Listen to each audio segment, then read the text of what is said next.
Usually you see me riding my Triumph Bonneville, but someone recently told me that if I'm riding a Moto Guzzi, I might love it even more than the Triumph. Honestly, I don't know what to say about that, but today we're gonna find out.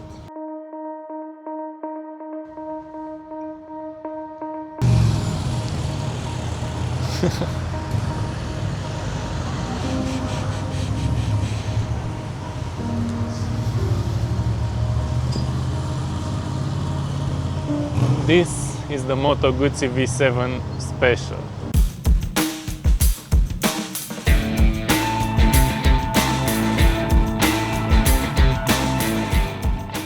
It's a true modern classic. And when I was buying my first bike, I seriously considered it along with the Bonneville and the Royal Enfield Interceptor. Today we are grabbing our coffee, navigating the traffic and taking this classic out of the city to see what that famous Italian character is all about. Before we really hit the road, let's talk a bit about this machine. The first thing you notice when you sit on a Moto Guzzi is the engine.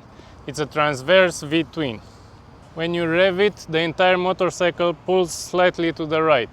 It's a mechanical quirk, but I find it very interesting.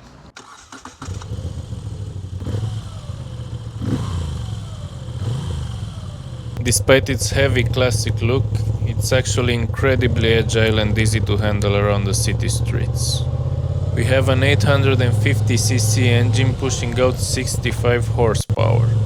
It's not built for top speed, but for this, it's perfect. It has a beautiful low-end torque and it pulls smoothly. I don't even feel the gear changes. Also, this is my first time riding a shaft drive motorcycle. There is no chain. The power delivery to the rear wheel is direct and incredibly smooth. And honestly, not having to clean or lube a chain ever again is a massive bonus. While we are cruising, I have to mention the history behind that eagle badge. Moto Guzzi is Europe's oldest continuously producing motorcycle manufacturer. They've been building bikes since 1921 on the shores of Lake Como in Italy. They have a massive racing heritage. They even built a crazy V8 motorcycle engine in the 50s. Riding a Guzzi today feels like you're carrying a piece of that Italian legacy with you. The special edition is Moto Guzzi's ultimate tribute to the 70s. They absolutely nailed the classic aesthetic.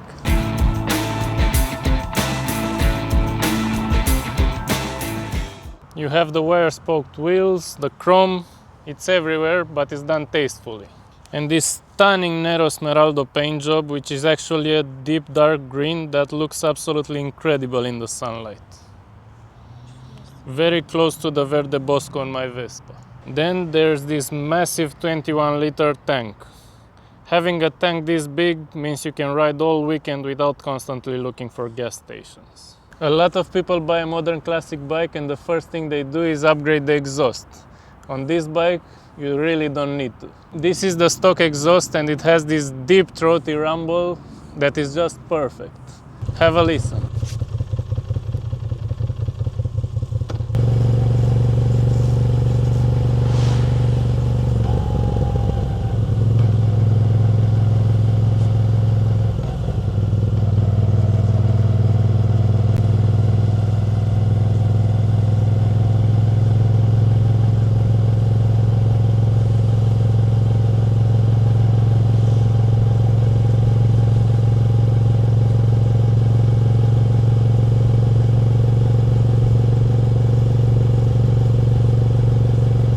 Now, no motorcycle is perfect, and there are two things that bother me a little bit on this model.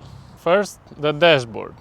I prefer the classic analog dials, and this has a digital screen, but the annoying part is it's not centered.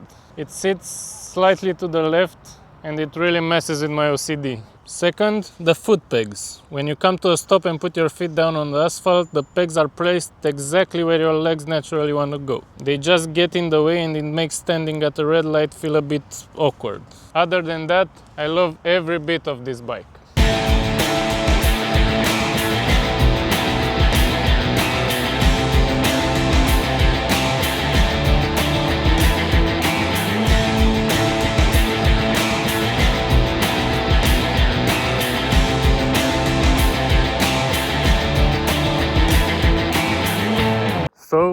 was the verdict?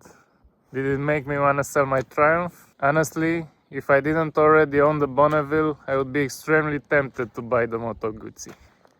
But I'm deeply attached to my Triumph and I wouldn't trade it. That being said, I will absolutely love to own a Guzzi someday. I already love the Vespa lifestyle, and an Italian classic motorcycle like this would be a perfect match in my garage. I really wish we'd see more Moto Guzzis on the street. This bike has so much heritage, and that unique Italian style deserves to be out there. Let me know in the comments what you think. Thanks for riding along, and see you in the next one.